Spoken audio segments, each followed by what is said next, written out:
তিথি মেনে বৃহস্পতিবার খোলা হলো পুরীর রত্নভাণ্ডার। উদ্ধার 3টি সিন্দুক এবং 4টি আলমারি। এর মধ্যে 3টি আলমারি কাঠের, একটি লোহার। উদ্ধার হওয়া সিন্দুকের একটি লোহার, 2টি কাঠের। 46 বছর পর খোলা হলো পুরীর রত্নভাণ্ডার। ভাণ্ডার খুলল ওড়িশা সরকারের তৈরি 11 সদস্যের কমিটি। ভাণ্ডারের অলংকার দেখার অনুমতি নেই এই কমিটি।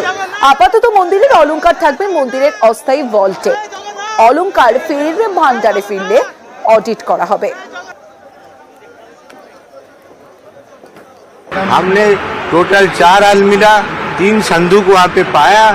सबको हम खोल के एक एक करके एक एक अलमीरा में शिफ्ट किया। सब शिफ्टिंग कंप्लीट हो गया लगभग 5 बजे।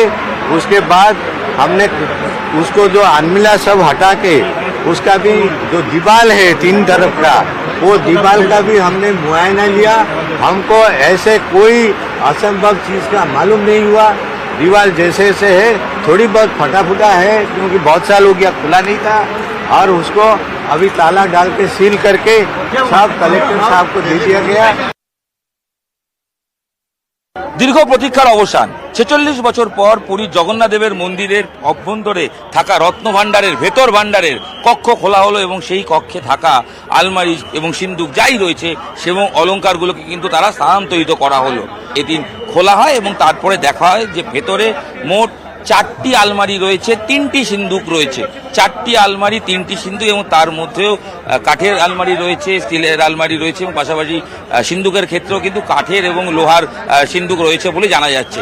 যদিও তার ভেতরে কি সামগ্রী রয়েছে, কি অলংকার রয়েছে, সেগুলো কিন্তু কোনোভাবেই জানা সম্ভব নয় বর্তমানে। এবার সরকার তারা দেখবেন যে এরপর ভেতরে সংস্কার কতটা প্রয়োজন, সেই সংস্কার হবার পর পুনরায় সেই অস্থায়ী ভল্টের যে অলংকার সেগুলি আবার স্থানান্তরিত করা হবে ভেতর ভল্টে।